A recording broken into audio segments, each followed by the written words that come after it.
He's the cutest little Santa, and he never speaks. We're talking Ziggy's gift. Hit it.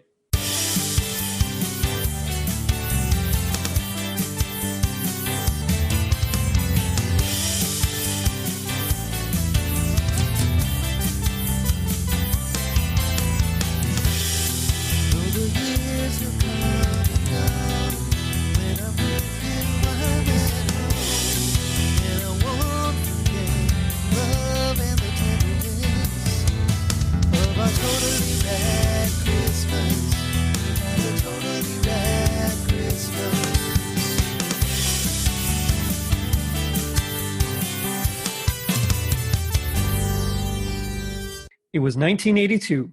Jumpsuits and orchid jewelry were in. $9.8 million was stolen from an armored car in New York. Arnold Schwarzenegger was Conan the Barbarian. And Ziggy reminded us about giving and joy. I'm your host, Jerry D, with another episode of Totally Rad Christmas, the podcast that talks all things Christmas in the 80s. Toys, movies, specials, music, and fads. If it was gnarly during Christmas in the 80s, we got it covered. Now, joining me is a very special guest. You'll know him as a host of the Way Meta and Tubular Christmas podcast, Sean Sotka. Sean, how's it going? Great. How you doing, Jerry? You know, I'm doing all right. Sorry I messed up your name there, but... I get it all the time. It's okay. You should hear Davila. They do Davila in Louisiana. I heard Davila a lot. Yeah, just a lot. Wasn't Anthony screwing up your name too on Tis the Podcast? Yeah, they all were for a while, and I you know, it's fine. I mean, I don't get offended very easily, so it you know, it all works. But oh man, so this season so far been pretty good to you. I know fall just kind of started. Well, it's actually been not too bad. My job, the big thing that pays the bills, that's been pretty busy. Now it's starting to calm down. So, because I work at a university, so with all the students back, I get pretty busy. So now that everything's calming down with the students wrecking things, it's getting a little slower. Well, that I understand, because, you know, I work at a Christmas store, and so, you know, we're starting to ramp up, especially I deal with a lot of professional light installers, and so they're coming in. We had our big, installer day, and it was just crazy. I mean, the volume that we did through there, it felt like it was like a late November day. I mean, it was like peak season on just that one Saturday, and it was only September. So yeah, I know what you mean about, you know, it's supposed to not be quite as hustle and bustle, and yet all of a sudden for us, I mean, this is like our time to shine, you know, like this is go time for us. So right. I'd always thought about working at some place like whether you work or Bronner's, but then I think, you know what? I love Christmas so much, and I would be so busy doing that. I don't know if I'd really want to work at a store like that. Yeah, I know what you mean. The best part is that when I come into work, like all the lights are on, the Christmas music is playing. You can see the wreaths and the garland and everything. So that's really cool. But yeah, sometimes you do get to miss some of the more fun things, but you know, we make time. So like my wife's birthday is in the middle of December, and the only thing she ever wants is to go look at Christmas lights and have some hot chocolate. That's like her best gift, you know, to her. So even though I've been working 10 to 12 hour days, we'll make time to do that. And it's always fun. And, you know, we'll go get a pizza and some hot chocolate and, you know, go look at the lights. And there's this one particular neighborhood where they go like all out. They have police and you know, they direct you in the traffic and everything in certain ways. And there's signs and people on the side of the road selling hot chocolate and candy, popcorn, things like that. So you can enjoy the season and the light show, really. And so we always make time for that, even if it's, you know, the most stressful, awful day. It's always fun just, and you know, seeing the kids and hearing them go, oh, look at that one. And, you know, pointing out the different houses. So, oh, yeah, I remember doing that with my kids too. And it's great. Yeah. You got a real trophy wife there. I mean, that's a perfect date in my book too. Yeah. Oh yeah, for sure. I love a good cheap date, but, But on a more serious note, we're actually talking today about Ziggy's gift. And when I had, you know, sent you a list of possibilities to do, this is one that you kind of zeroed in on. And, you know, this is one that I remember growing up and I always liked it. Mm-hmm. But it always kind of bothered me that I never got to hear Ziggy's voice. Now he never talks in the whole show The whole whatsoever. thing he doesn't. And I've read some places that if you listen very carefully, you can hear him singing. But I tried and I couldn't make out which one was supposed to be him, which one was supposed to be the thief, or I if it think was he the and the cat. thief were kind of really close together. Yeah, and I couldn't quite tell which one was which. So I felt a little bit cheated out of hearing Ziggy's voice. Well, I've got the DVD of it, and it's got the extras on there, and it's got actually little clips, like 2 or 3 minute clips, and he actually has a voice in those little animated clips. Does he really? Yeah. Oh, that's all. Now I got to go buy the DVD. This is one I don't own, mostly because it's actually, you can find it online, and so I don't own it because of that. Same thing with Muppet Family Christmas. They have versions with the original commercials online, and Nice. so I decided not to buy the DVD. I just watch it online, which, shame on me. I know I should support them, but they cut out so much in the DVD that I feel, Oh yeah. I kind of feel robbed as well with that. So this is now I kind of want to go get it just to hear what he sounds like. Yeah, it's a really interesting voice, and it's not what you expect from Ziggy. It's more of a mature male voice, is what it Really is. Sounds really. It's kind of neat to hear, but it's not necessarily what you'd expect coming from Ziggy. Gotcha. Yeah. Well, it's funny because everybody else in the special, and kind of like the cartoon, they're all pretty well, formed. They have distinguishing features, where Ziggy is just kind of round, and the only thing really, distinguishing about him is his nose. But it's I noticed the detail on like the TV announcer or the loan guy. Or the corrupt loan guy, I should say. I mean, everybody's very detailed. Even Officer O'Connor. I mean, it's just like something about the way they were drawn is just it was a lot more distinct, as people than Ziggy himself is, and I think that's also what kind of makes him shine in this. Yeah, I read too that Tom Wilson actually drew him intentionally that way, just to be more of a round, squishy, lovable kind of person that you just kind of want to squeeze and hold. Which he definitely is. Yeah. Yes. I showed it to my kids for the first time tonight, and they loved it. They were just laughing and at the end my daughter was like, Ziggy really was Santa. Because every time they'd open that bag, and the golden glow of the bag, and so she thought that he had the power to make things appear and make it special. And I thought, no, well, he really did have the power to change people's hearts, because he affects the policeman, he affects the thief even. And of course he helps so many people on the way, and so it helps the torkeys. Yeah, exactly. Yeah, so it's just it's torkeys. Say that all the time. I love that. That's like my favorite part of the movie. Just the way that the deli guy says torkey. The torkeys, yeah. Yeah, he does help them. Then they're running all over the street. So, I was going through and I thought, well, she's not wrong. I mean, she might not be exactly right, but she's also not wrong. And so it's one of those that I always like the special, because it shows a lot of the giving to, those less fortunate. And so to me, it's really something different, because you don't get a lot of that in animated features. Well, and Ziggy too, if you notice in the beginning of his house, he doesn't have a whole lot himself. I mean, it was pretty sparse. Really sparse, and yet he's doing all this giving. And it's pretty much the essence of Christmas, is you don't have to have a whole lot to give. And granted, he had a little help from his pot to give money and stuff, but that was in essence too, so he could actually give of himself to help other people. Whether it be releasing the turkeys or giving to the Salvation Army singers there, whatever it is, he's helping others with what it is, and it's his wanting to give, and that's what makes him so endearable, is that he doesn't think of himself, he thinks of others. Yeah.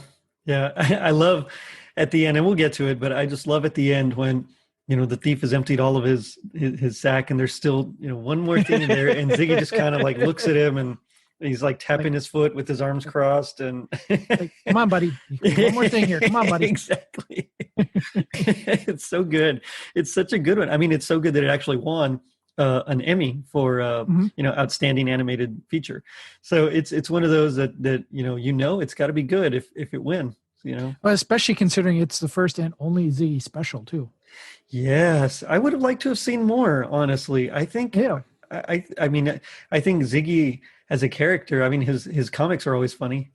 So Right. why not expand that? And I don't know if it just didn't do commercially well, or I don't know what the reason is that they decided not to do any more. But No, I haven't found out anything on that either. So. yeah, I haven't either. And so I don't know, but I think that's a shame. I think we could have had a lot of cool, really, really, funny, touching, sweet Ziggy, specials. And Right.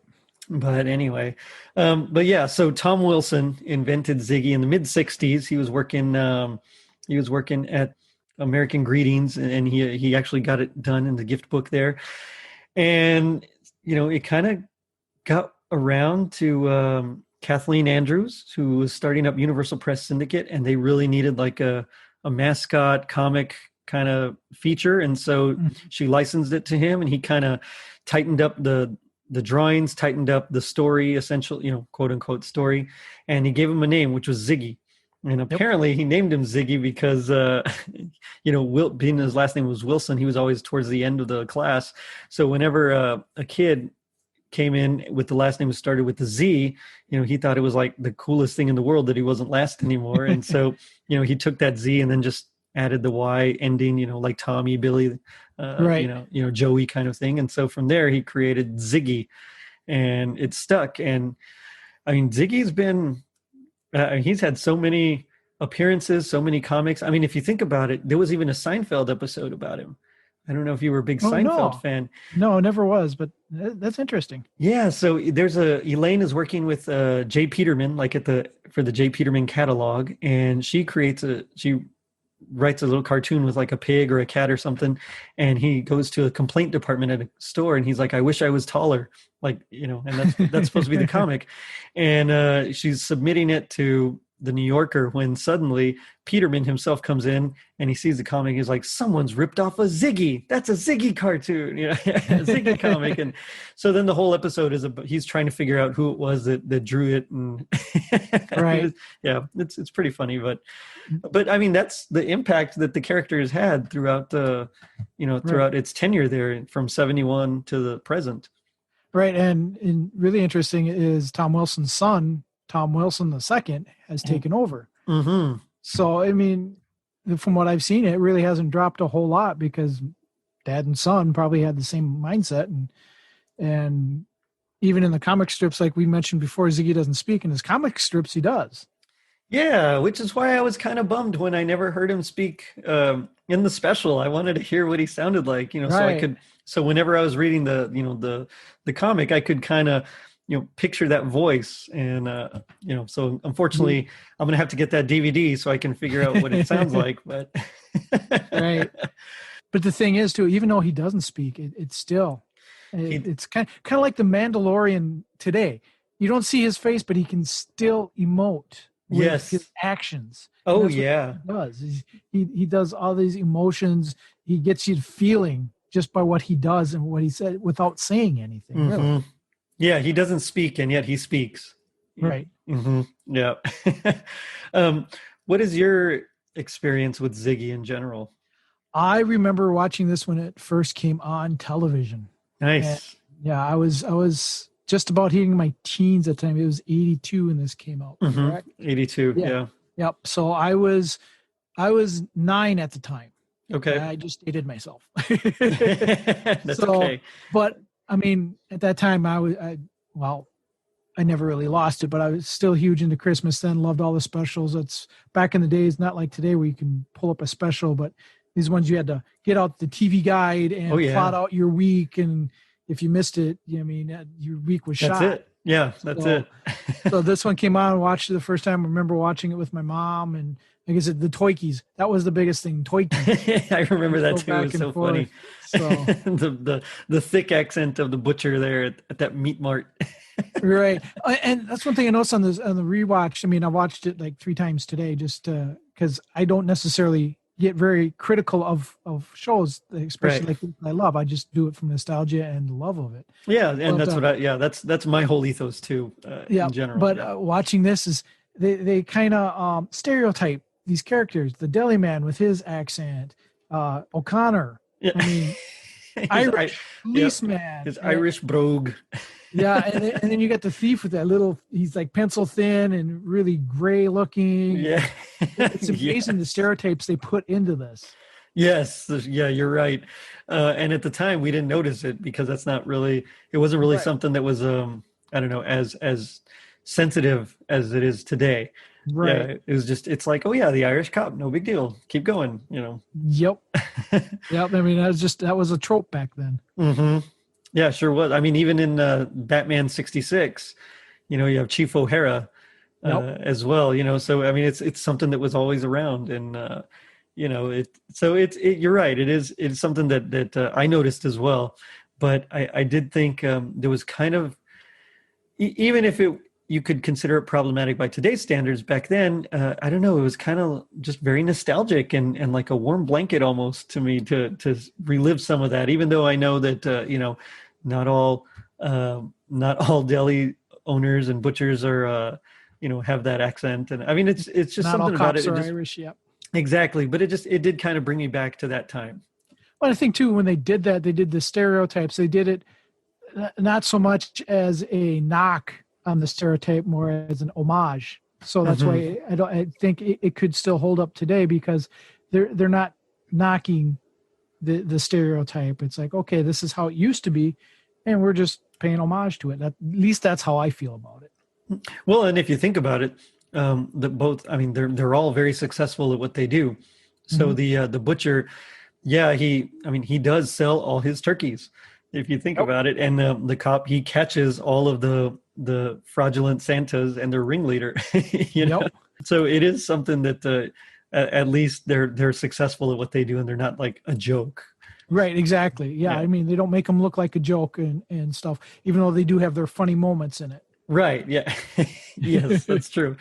But I think the whole thing starts when you know Ziggy's waking up essentially, and he turns on his TV, and he's like brushing his teeth, and he goes to get the paper in the Yep. front. Well, he's brushing his teeth. He squeezes the toothpaste, and I always it love comes this out. bit. It's everywhere else. He gets it all over the place. And his little dog, I forget what the dog's name is, I think it's but Fuzz. Fuzz. Yeah, he's Fuzz. like Yeah. growling at this toothpaste on the floor. Well, it's funny because today when I was watching it with my daughter, she was saying, "What are those things? What's he doing?" And so I was saying he's squeezing the toothpaste, but instead of coming out of the you know the tube nozzle there, it's coming out like all over. And so she kind of had to really think about it, and I could see the gears turning in her head because it's What funny. kind It kind of looks like Aquafresh, you know. It's right, like a candy cane or mint kind right, of toothpaste. It's multicolored there. right. And what kind of strength does Ziggy have to when he squeezes it comes out the because those are hard plastic even back then. Yes, they I mean, were. what I kind of strength remember. does he have to make it come out the sides? Or he just buys the really cheap stuff. I don't know. That could be too. So and then the paper, that was another one. You see him jump out 2 feet off when the paper hits the door. Oh yeah, yeah. What's in that paper?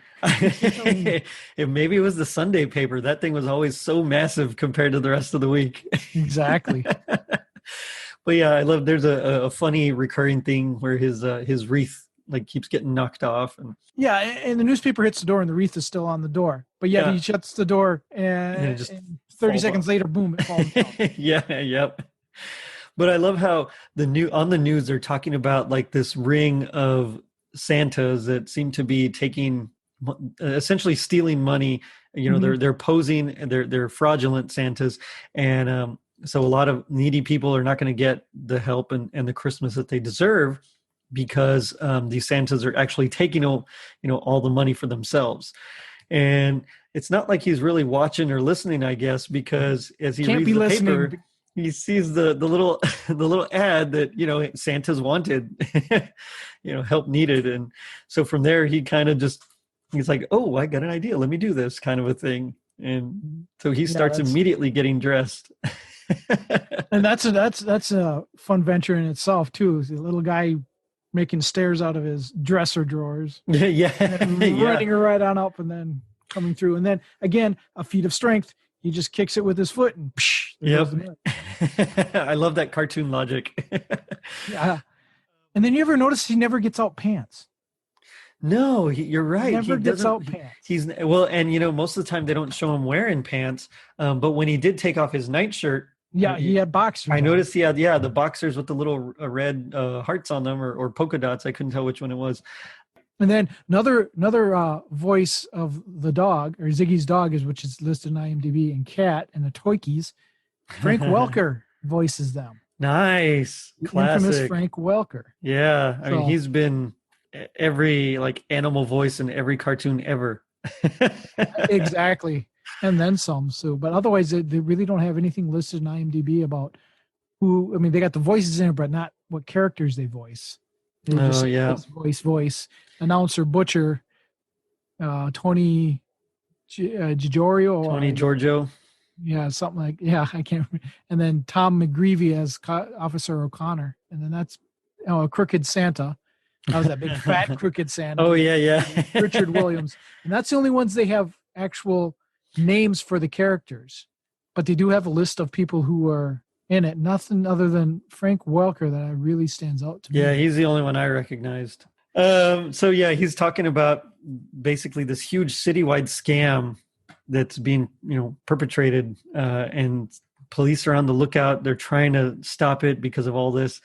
And I love that Ziggy just kind of ignores it all. He's just so excited. He sees the Santa, help wanted, and he's going to go be a Santa. And they were going to go on scene to it, and he turns it off before they go to on scene. Yep. So he would have seen where it was. He would have known exactly. Yeah, exactly.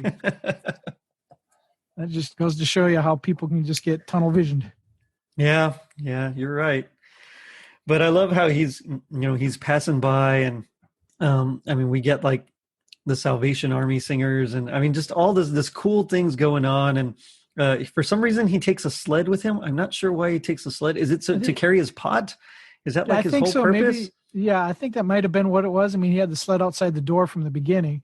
Mm-hmm. I don't know. Maybe he just brings it along just in case something comes up that he can put stuff on it, which it does in the special. It does, yeah. He brings it with so he can tow stuff around because bringing his dog around on, I love his leash, which is his scarf. His scarf, yeah.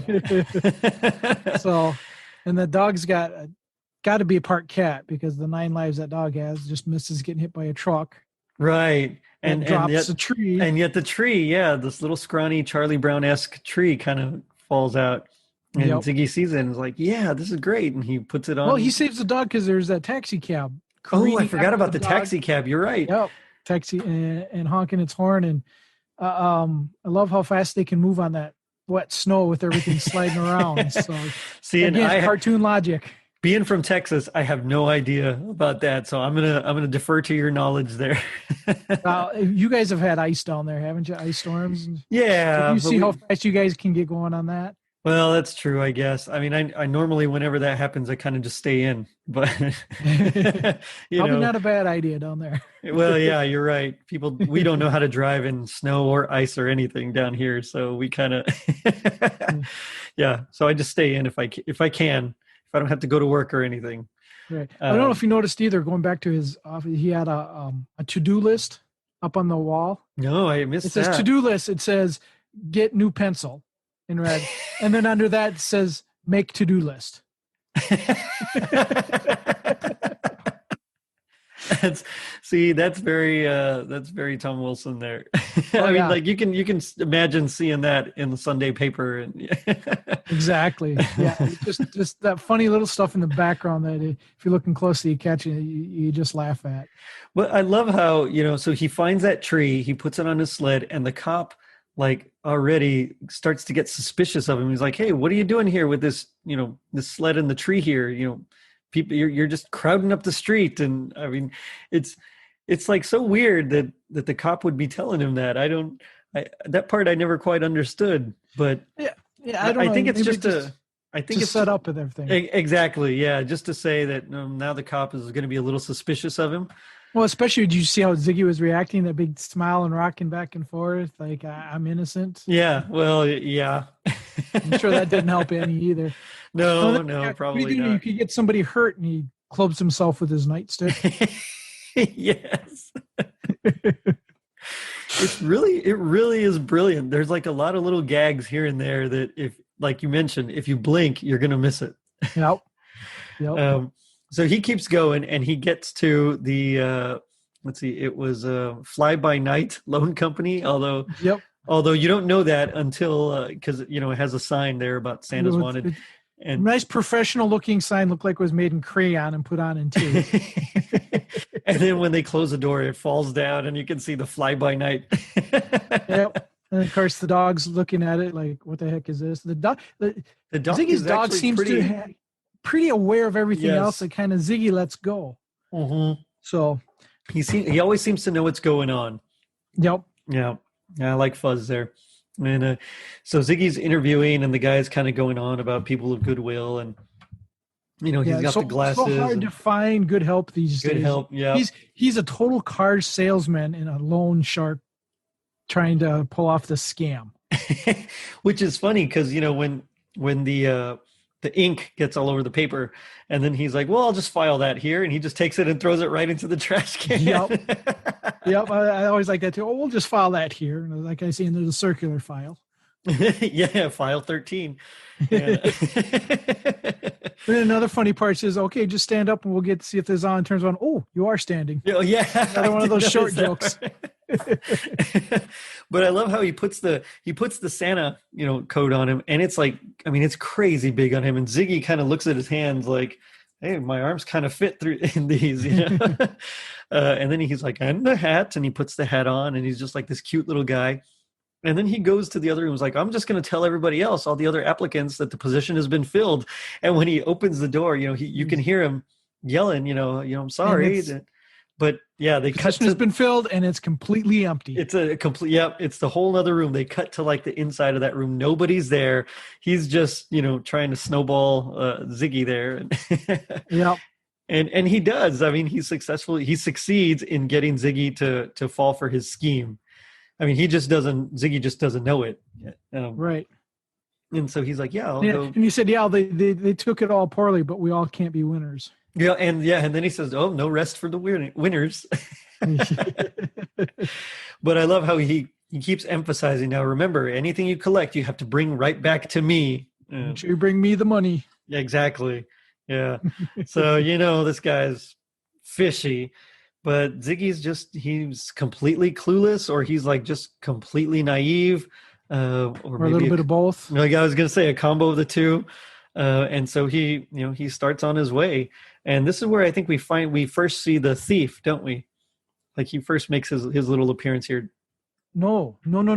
First we see him back when he was heading to the loan company, because I remember he had dropped the help wanted ad when he was. You're right. That's where the thief was. That's where we first see him. And swipes O'Connor's wallet. His wallet. Yep. And he's. Yep. So that was before then. Okay. Wow. Yeah. But I love the look of the thief. He's got that big, long, kind of pointy nose. His mustache is like super scraggly. And yeah, for some reason, he's like a grayish color. He kind of reminds me. I don't know if you remember the like a Mad magazine, the Spy versus Spy. I loved Spy versus Spy. Yeah, that's kind of reminded me of that. But I think this came out before Spy versus Spy, if I'm not mistaken. I honestly don't. It's something I'd have to look up. But that was one of my favorite bits in Mad magazine all the time. That's kind of what it reminded me. It was one of those spies in there. Yeah, because he's got the long nose. He's real shifty. The dark clothes. Of course, later on he steals something from the Santa, but we'll get to that. Yep. But I love how Ziggy he starts ringing his bell, and the thief is there he's by the mailbox. Mm-hmm, he's by the mailbox. This is the funny part. And he's inside the mailbox, and the lady comes by, and it seems like it's quite some time. He really reaches to go grab one of her presents that she's holding, and he takes it, and then someone else comes to mail a package, and he just kind of like shoves it down. And you hear the grunt. And you just see the thief's arms like stiffen up and slowly be pushed down into the mailbox. Right. Yeah, I laugh every time at that. Me too. It's such a good bit. But I love how Ziggy's dog kind of like knows something's not quite right here. And he's just like looking around like, what's going on? And that's when we get this other bigger Santa. And right before that, I can't remember exactly what happens, but he knocks or maybe he's just trying to get out of the mailbox and it tips over onto the sled. Yes. Goes up the cauldron and it lands on there, and then you just see his eyes going up and down. I missed the eyes. I completely missed the eyes. It's like a little crack near the top, and you just see him going up and down. I'm gonna have to watch it again, just because I love to find little things like that I missed. But then the big guy comes. Then the big guy, he's also dressed as Santa, and I love how instead of finding his own spot, he comes right up next to Ziggy, flops down, and you notice his bell's like 3 octaves lower. Yeah, it's huge. Yeah, and he just starts ringing it. And Ziggy, of course, sees it, and he's like, okay, I'm going to take off. Did you notice what Little Fuzz did to the Yes, guy? I did. I was about to ask you, was that what I thought it was? And yes, it was. And you see a little yellow puddle come, and then you see the dog walk off, and you see a guy lift his foot. He lifts his foot, and then he just puts it back down and keeps ringing. And this is when the thief, and this is like I don't know if this is brilliant or if the guy was just that crazy or what, but he just starts like taking the Santa outfit off of the big Santa, and he's just kind of looking around like, what's going on? How dense does the big Santa have to be? How dense do you have to be to just kind of go, oh, what's going on as your clothes ripped off of you? But it's animated so brilliantly because it's all you see is like the hands, and the arms kind of creep up and then whoosh, and it's like disappeared, and he just keeps looking down like, huh, like I love how the pants just kind of come off almost like basketball pants and just rip, but yeah. They have the snaps on the side or something. I don't know. But yeah, oh man, it's so great because he just takes it all, and so the thief puts it on, and he's gonna follow Ziggy because we do see some children and some people putting money in Ziggy's pot. So the thief knows he's got some money in there. Yep. And so yeah, he's gonna follow him because he knows that there's cash, and so he puts the Santa outfit on himself. And of course, it's also really big on him. It's kind of long and flowy at the bottom, and I mean, it's another great little bit there. That the skinny, the super thin guy is just in this big, kind of flowy outfit. So he goes and does what the big guy plops right next to Ziggy. Yeah, yes. Yeah. And as he's trying to like grab the bucket or the cauldron or whatever you want to call it, where Ziggy's money is, Fuzz, Ziggy's dog, he notices that something's up, and so he starts attacking him.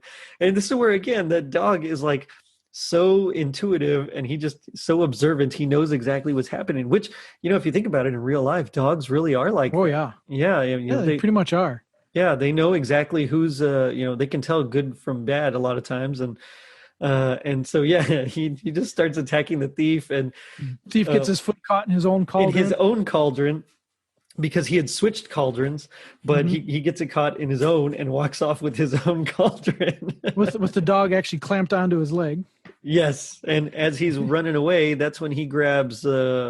Is that when he grabs a little piece of the cloth of the coat, or is that later on? The dog comes back with a little piece of the cloth. Right. So he had bitten him, and I guess he ripped some of the cloth off. And then Ziggy sees a little cat, or he sees the cloth and he just puts it in his pocket.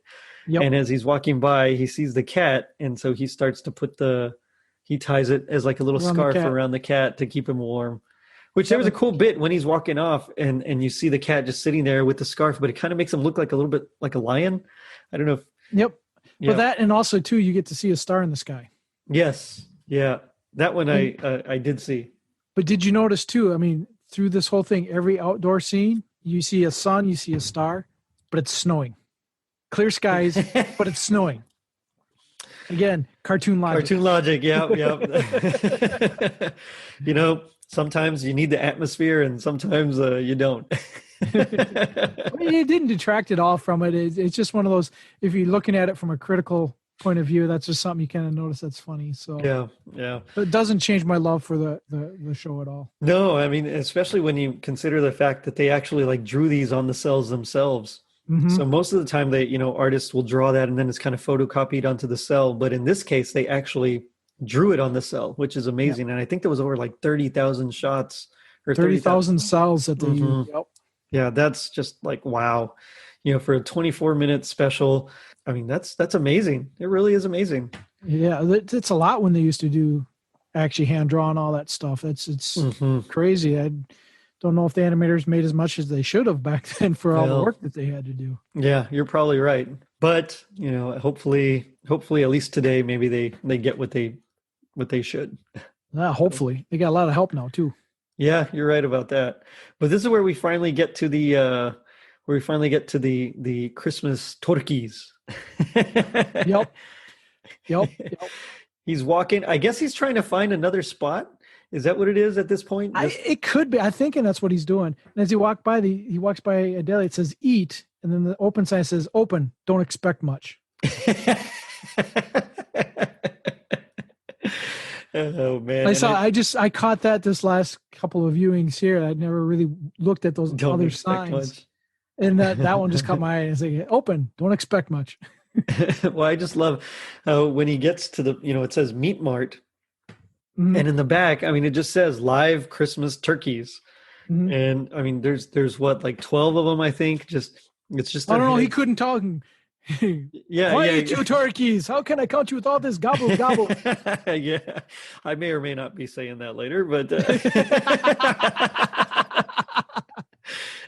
I guess he's definitely from some sort of Slavic country, that accent. I don't know if it's Russian or what, but it's I mean, it's definitely something like that. And it's so funny. And because he's like, you want turkey, how many turkeys you want? And all of them. And as they're negotiating, this thief, I don't know how he gets into these different. I don't either. He's in a mailbox, he's in a garbage can, he's in a box. Yes, by all these crates. Like a crate, yeah. And he's digging into the like how he digs into the cauldron there, and he sticks his head all the way in, trying to look in there, see if he can see anything in there. At least that's what I interpret it as. It's hard to tell if it's his hand in there, because his arms and his neck are about the same width. Like, well, that's true. Yeah, you're right. he's thin. He is very, very lanky. Yes. But I love how, Ziggy, he sees it and he immediately, he has like some sort of empathy, for these turkeys. He feels bad for them. And so he has to free them, When he comes up, you look at the turkeys and they all got this sad expression on their face, like they know what's going to happen to them. Pretty much, so they're pretty much crying to him, like, please help us. Help us, yeah. But I love it. It's just like their necks sticking out of like holes in the, slats in these crates. Yep. And then he goes, you want a nice turkey? Here, he grabs him by the neck. Here's a nice turkey. Yes. No, not that one. Here's another one. So he grabs the money from his cauldron. And when you see that yellow glow before, you see the yellow glow again, which is why my daughter thought he really was Santa. Like he made it appear. So I just, it is what it is. She's 8, but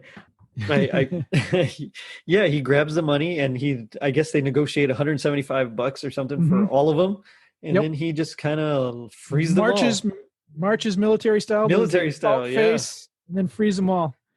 And before that, actually, Ziggy had went to the Salvation Army Singers. Oh, yes. That was before that. And the thief was in a fire hydrant. And that's when the thief first sees Ziggy pull money out of his cauldron with that glow. And that's when he gets really interested. Oh, yes. Yeah. Or the mailbox. Well, there's a cool thing, because he's walking, he sees the Salvation Army Singers, which they were singing, pretty well, actually. But then he also passes by like department store, and in the window they have like mechanical angels. I think they were supposed to be angels, yeah. And they end up somehow breaking down, and so then he's walking. Santa. He goes to a Santa, and that one also somehow breaks down. Just let me to thinking is like, is everything he kind of walked by kind of start breaking down at a certain point, and then after a certain point, he kind of fixes everything, quote unquote? I guess so. I don't know. Gentrification, that's man. Kind of interesting. Yeah, it really was, because he stops and kind of looks at it, and then he keeps going, and but yeah, he just lets them all free, And I love how the butcher is just like, oh, crazy people here. Yeah.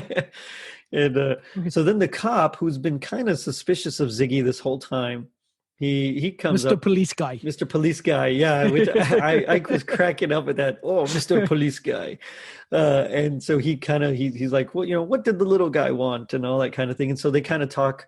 Or have you seen the Have you guy seen- about this little? And That's right. That's yeah. right. Yeah.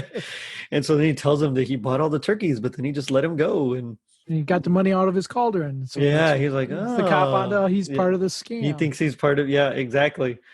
which technically he is, but he's so innocent and naive that he doesn't realize. He doesn't it. know he is. Yeah. Yeah. Yeah. He's definitely getting scammed as well. Yeah. Oh man. Yeah. But there's some great lines there. You have this big iron kettle. Yep. And at the very last scene, you see this turkey pop his head up like, hello, where am I going? Yeah. Yeah. Gone. Hey, run, turkey, run. You're going to be in trouble if you don't. But yeah, I love it because then do you remember these? Like they had those police boxes.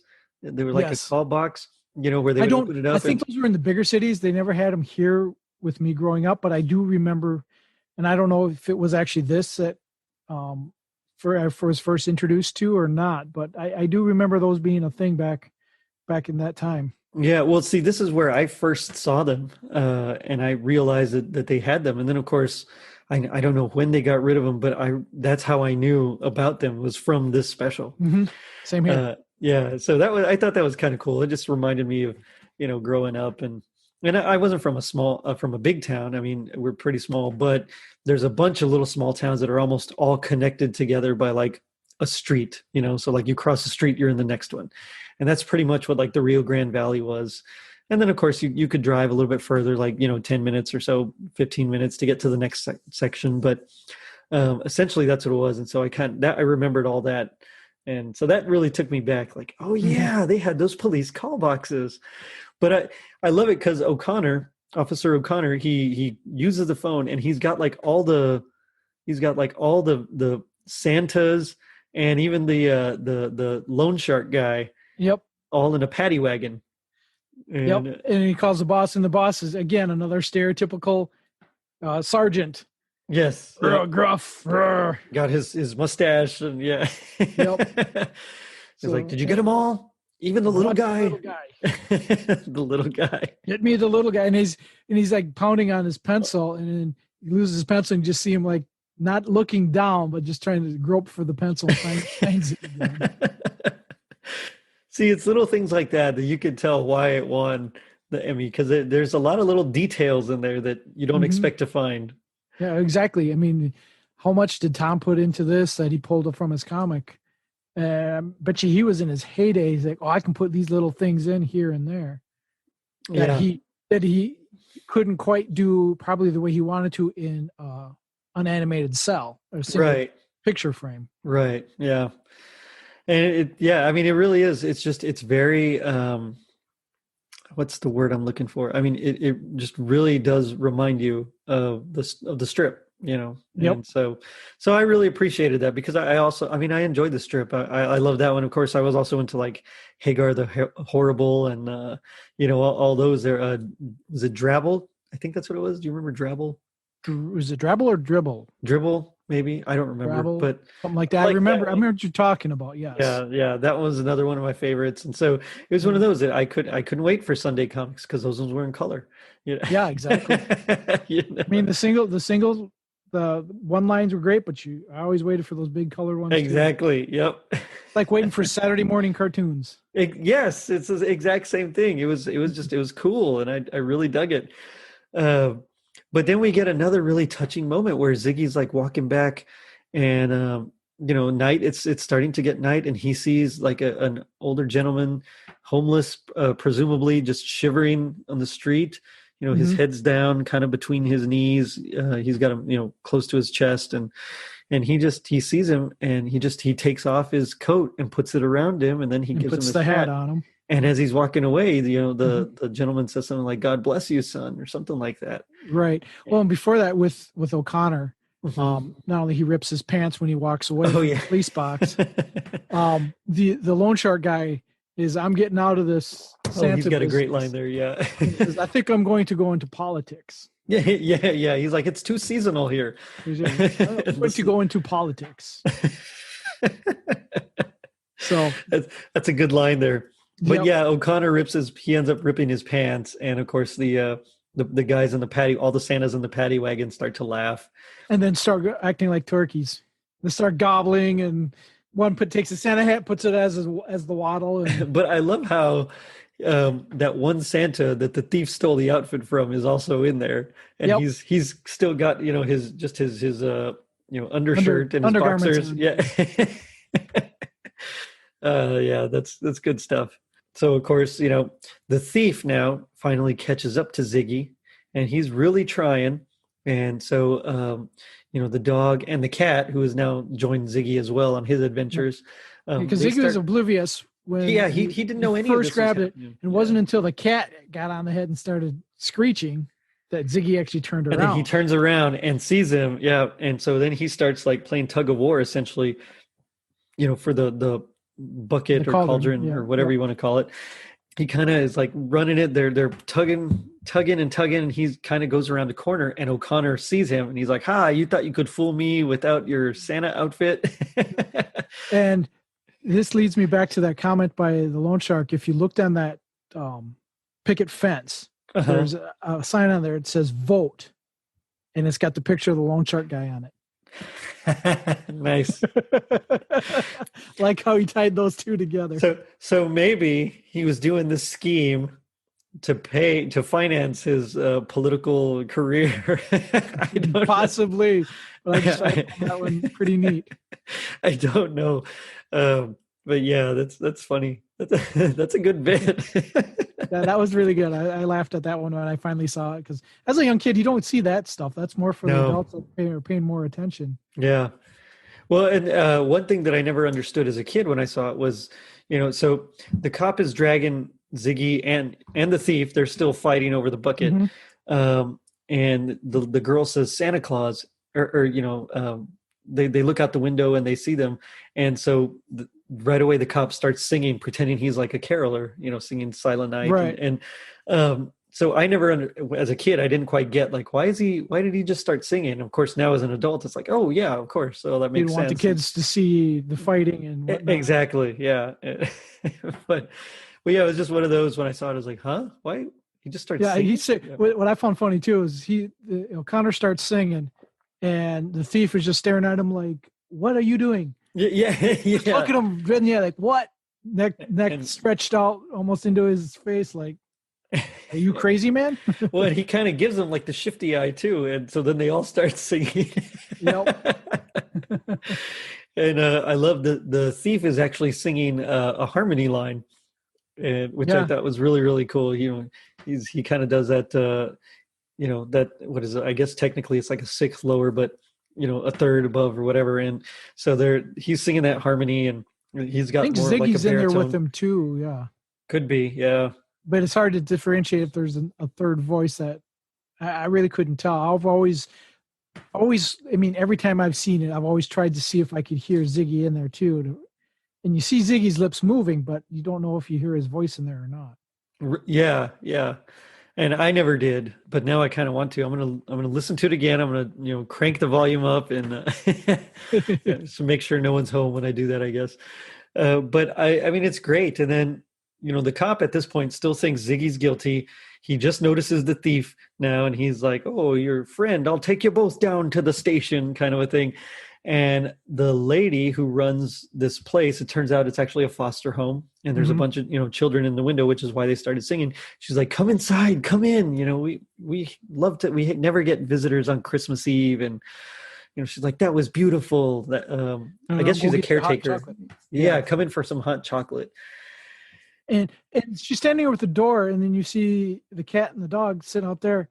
She leaves the door open. The cat and dog just sit there and start going in. And only when the door shuts do they go up. They start pawing. Yeah. And it's like, guys, you had ample amount of time. Plenty of opportunity. I know how dogs and cats work. You leave that amount of gap, boom, they're in. They're in. Oh yeah, for real. 0.2 seconds, they're inside. That is very, very true. Wow, they're just very obedient for, I guess. I don't know. I Yeah, mean, well, sets up a later scene. So it does, yeah, because while they're there, I like how uncomfortable O'Connor and the thief are with the kids just staring at him. And now Ziggy gets, this is Ziggy's turning point where he becomes aware of everything and gets the ideas. And um, you see him actually get the spark of an idea and goes back outside. and he goes outside and he grabs the tree and Mhm. everything, and so he brings that in, and the cat And the and dog dog, they both come come. in, they both come in, and The children are just enamored by the cat. I mean, you just hear him, kitty, kitty. Kitty, yeah, yeah, which is what my 1-year-old said as well when she saw it, like, kitty, well, she said kitty cat, although it comes out like Kit Kat, kind of thing, and that's Mhm. what she said when she saw it. I thought, oh wow, this is too close. It's too, it's hitting too Getting close too to home close to here. home. Yeah. Was it the scarf or was it a ball of yarn? The one girl takes the cat, puts her up in the chair, Yes. and then there's a whole knitting The basket in yarn. the That's what it chair, was. and the cat hits the yarn, And and it, that's yeah, it kind of falls onto the tree. It kind of looks like garland. So then Ziggy grabs it and starts to make it look like a tree. And so then I love how they all just kind of turn to O'Connor and, you the know, little one points at his just, yeah, badge, just staring at his badge. And so and then he's, the badge glows. yeah, yeah. It's like every time something important is about to happen, there's like a special glow. Yep. And I guess it's just the gift of, the giving, which, by the way, I should mention at this point that Harry Nilsson wrote I the noticed music that for in these, the end credits. Yeah. the joy and the giving song, Hmm. and I think he That. sang it too. But Harry Nilsson, I know from the Lime and the Coconut song, Mhm. Coconut. Yep. He's done, of course, many other things, but that's like how I know him most. Right. Yeah, that's a good one of his. I like. So yeah, there's like that whole theme of joy and giving that they keep singing in that song, and so it glows like every time there's a big giving moment. Mhm. You get that glow, and so he takes off his badge and kind of puts it, makes it like a makeshift star on the tree, and And then it just lights up the whole house for a yeah, oh, it's a couple great, seconds. it's like a great moment there, and the thief is just so uncomfortable until one of the little girls is like, Did you goes bring up me to him, something, did you bring me Santa? something? And so he He's reluctantly, possessive of the bag, and then real quick kind of reaches in and very begrudgingly hands yeah, the yes, package it's he stole in the beginning. very reluctantly, yeah. And then this was kind of awkward on rewatching it as an adult. The little girl goes and grabs him, kisses him on the lips instead of like on the cheek. Oh, was it on the lips? I It see. looked on the lips to me. I thought it was on the cheek, but you saw it 3 times today, and I only saw it once, so my memory could be wrong. But yeah, so she, he kind of blushes a tiny bit, doesn't he? Yep, he Yeah. blushes a little bit and then Uh-huh. pulls out because he did steal a watch earlier, so he pulls Yeah. that out, gives another kid. Yeah, he starts giving it because she even says like, "Look what Santa Claus brought me" or something like Right. that. So all the kids Other go up kids. to him, and Yep. so he's at this point he's like, "I gotta. Or what else can I do here?" He gives the So watch, he and just all of a starts. He sudden, gives the watch. He gives. and then he's like thinking he's out of things, and then all of a sudden there's the glow there's the again, glow, and there's a teddy bear in there, and and a truck. yeah, it's like a train set or something. A There's a truck train and then a train, and a train. Yep. And so, yep. but And then he it's thinks he's done, and and then here comes Ziggy. Here comes Ziggy, and he notices there's still a little bit in that pouch there, and Yep. so He looks in. I like how he looks in. I mean, it's like completely dark, and yet he can still see and knows what it is in there with his head in this the, big old sack, yep. and he pulls it out, and it is He's the really wallet. blushed. Yeah, it's the He pulls it wallet out and it that says he O'Connor on his wallet. from the cop. And he gives it to the cop, and He then the gives cop it goes, to him. "Thank you, Santa Claus," very sarcastically. Yes, yeah. He gives him, yeah, he's kind of almost winking at him. Yeah. And oh man, that thief is just kind of like, yeah, like, Yeah, sorry. but I get a feeling O'Connor's not going to do anything because the thief came clean and is giving this out. He's So giving it it's all back. Yeah. Kind of where the thief gets his redemption in this is he's giving it back, so he's not going to go to jail. Right. O'Connor by returning what he stole. Well, see, and halfway through the giving out of the stuff in the sack, it almost seems like he kind of starts to enjoy the giving of it too. Hmm. And I mean, I don't know if that's just me reading into it, but I mean, that was the impression that I Yeah, got. he does have. You can see a little change in his demeanor. Yeah, yeah. And so in the end, they all have the hot chocolate and they're just kind of, there with the kids with Here maybe the to toys here's and to the little guys. to the little guy, yeah. Converses to the little guys talking about kids, and he goes, and especially this little guy, and that's when you see Ziggy blush. Yeah. And his generous Santa friend. Yep. You see the sheepish grin by the Yeah, very much so. Oh man, this is a great special. I mean, and then they're not quite done yet because then Ziggy goes to leave and he gets wrapped up and wraps up the dog, and then the cat starts following, and then you hear the kids go kitty, and it's like a back and forth. The cat's looking at Ziggy, looking at the kids, looking at Ziggy, and then Ziggy finally just goes and almost kind of gives a little pat in the rear end, or just gives like an acknowledgement, like, yeah, okay, go with him, and the cat comes up with the kids and makes the kids' day. Yeah. It was a and really go outside and walk off into the and then that's it. Yeah. into the night.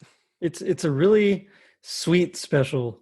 It is. And I wish that it got more play, you know? Yeah, it didn't get played a whole lot. I think I'm not sure how many years it got played. Maybe a couple.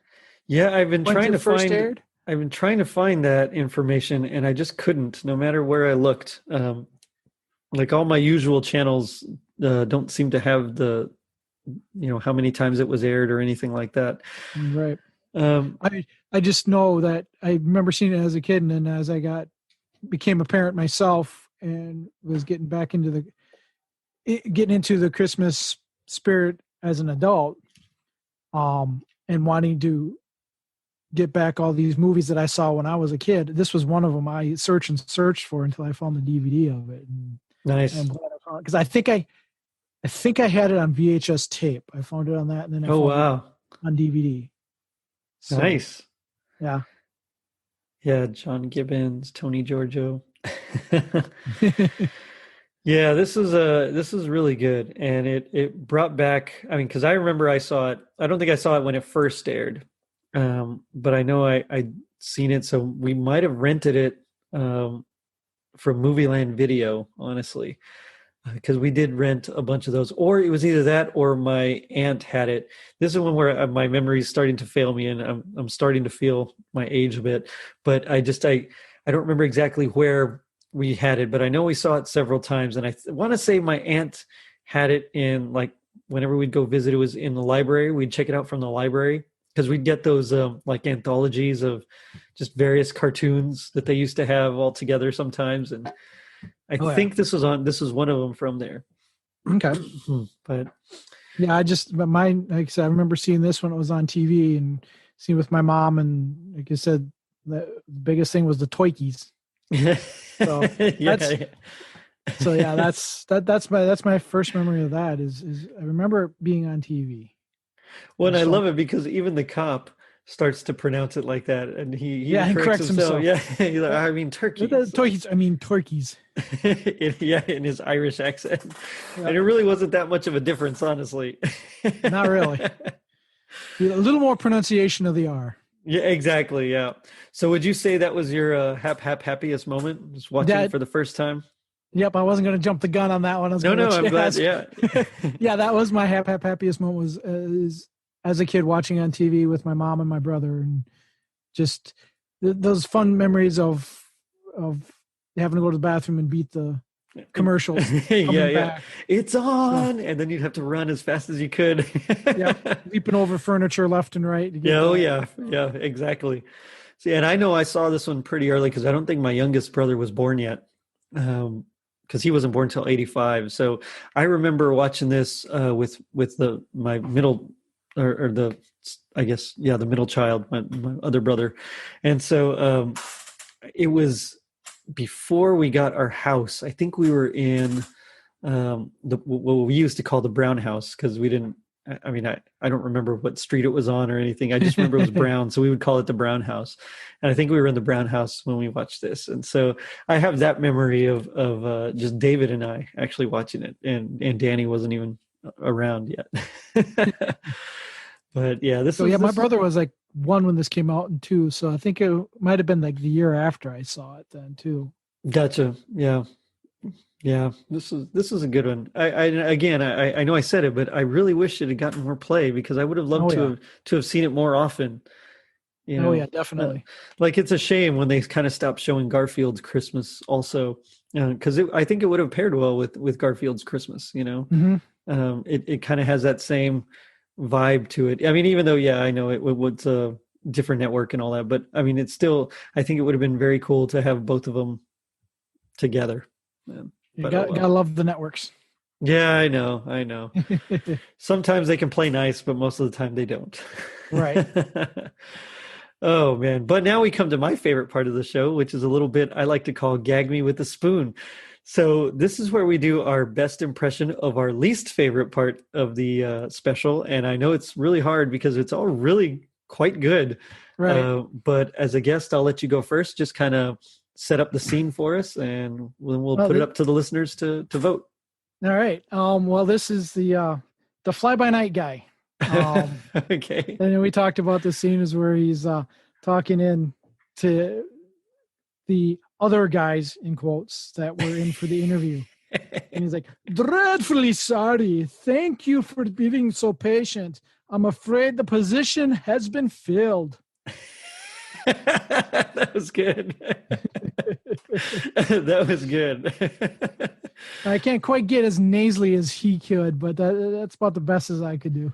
Well, it's probably better than mine. I'm going to try. But so I loved the whole scene with the butcher, but there was one line that just bothered me. And I think it's because his accent is just a little too thick there. And so I even tried to write it out phonetically, like the way he would say it, so I can get it right. And it's something you mentioned earlier. It was like, who can count with all this gobble gobble business?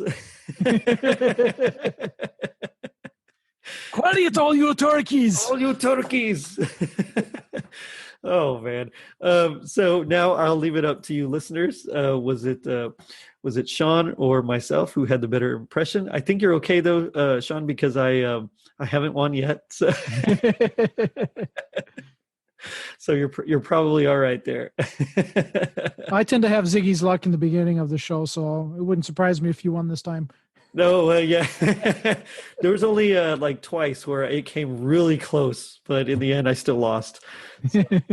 So, I think you might still have Ziggy's luck, and it might be close, and then all of a sudden, bam! I don't know. But either way, I'll leave it up to the listeners to decide our fates. But I do have to ask now. G.I. Joe, they taught us that knowing is half the battle. What would you say is the other half? The other half is probably no matter how naive or oblivious you are to your surroundings, if you have a great heart, you can accomplish great things. Wow, that's really good. That's like way better than mine. Mine is if knowing's half the battle, the other half is to beware of the dog. Yeah, that dog knows everything. So he does. He sure he sure does. Oh man, Sean, this was a lot of fun. It was a great episode. I had fun going back and just bringing up all those memories with you. And what do you want to plug? I mean, tell me about your show. Well, I host the Christmas podcasts, which you are a part of. Our website, christmaspodcasts.com. We just basically want to get more exposure to Christmas podcasts to the listeners, especially with this year of COVID and people really, really wanting more Christmas. And then there's a bunch of podcasts that have sparked up this year because of the quarantine and everything. We just want to bring podcasts to the listeners to give them a wide variety. Like your show with the 80s, we got like Tis the Podcast, you get movie reviews. We have Chris John and from Yuletide TV. Mm-hmm. They're on there. We got Glenn Warren, Seasons Eatings. We got Todd Killian, Christmas Clatter. Just a bunch of them to give a wide variety of tastes and keep people up to date on when new episodes drop. I do a weekly podcast and just let you know which new episodes drop. And Craig Kringle just had his episode drop, which was like great. And now it's Christmas. Craig's starting to drop episodes. So it's fun to see those episodes come in and drop. And I listened to podcasts for almost 10 years, almost since the beginning of the very first one that I remember. It may not be the first one, but it was Jeff Westover's Mary podcast. And I just love the way he did it. And I love that the fact that it wasn't necessarily a talk radio type podcast, because I'm not a fan of talk radio, but I love the informative stuff that Jeff had. I love like the reviews to see what other people think of movies that I like with Julia, Tom, and Anthony. Even if they don't necessarily like the movie like I do, I like hearing their perspective on movies, even if it doesn't necessarily correlate with mine, if it's opposite of mine, because it gives me a different perspective to look at the movie at, not necessarily change my opinion of the movie, but it gives me a different view of the movie. So that's why I like those movie review ones. Dwayne Bailey from Tinsel Tunes music. I love Christmas music. I'm huge into music, even though I can't play like you can or like Dwayne can. But I also work part-time at a radio station. That's my love, is to play music. Nice. I grew up around music, so I mean that's my favorite part of Christmas is music. So Dwayne Bailey giving different views on it. Then you got Scott from Jingle Jank, Scott and Jay, giving the obscure ones that I've never heard of, and I've heard some pretty obscure ones with my time on mymerrychristmas.com with the forums and the people there. So so Christmas podcasts is my way of bringing my love of those podcasts. And even some podcasts that I don't necessarily care for myself, but I know people would like the podcasts. They're good podcasts. They're just not up my alley. So I want to bring a wide variety, because I'm not going to necessarily, if it's a good podcast, but not necessarily something I like, I still want to bring that to people, because people deserve to have a wide variety. Right on. That's where this comes from. So christmaspodcasts.com is where we have a listing of all the podcasts. Totally Rad Christmas being one of them, and plus all the other ones that I mentioned are on there too. And we're always looking for new ones. So if anybody's out there's got a podcast they're doing they want to get on, they just go in and apply to become a part of the podcast, and we take it from there. And where can they where can they find you besides christmaspodcasts.com? Christmaspodcasts.com is where we have that. I'm also personally on Twitter. I'm also on Facebook. You can just look up my name, Sean. It's spelled like Sean Connery. And then Sotka is really a Finnish name that's fun to say, as you found out at the beginning. Sorry about that. No, that's okay. I'm used to names like Garcia and Solis and things like that. But on Twitter I'm at Xander0527 XANDER, and then you can just, like I said, just search my name on there. I'm also big on the Merry forums of mymerrychristmas.com. So that's a huge website that people can go to if they need a little Christmas. Right on. Sounds great. I have to say, definitely check it out. I was on there just recently, and we had a pretty good, fun conversation. And even with the technical difficulties I had on my end, I mean, I sound like junk, at least worse than I normally do. And but that was the last episode that before this recording of this, but it was the last episode you were on. We had that recording, and I had a blast. It was, it was a lot of fun. And so thank you so much, but definitely check out now I can't talk. Definitely check out christmaspodcasts.com. It's really cool. You'll learn a lot about different ones. And my goal is to have every host of a Christmas podcast on my show as well. And so of course you were included in that because you have your own Christmas podcast. Thank you. I enjoyed this time. And I did too. Thank you so much for coming on. It was so much fun. And on that note, I'm going to end it by saying, to the little guy and his generous Santa friend. And you can check us out on our social media pages, Facebook, Twitter, and Instagram.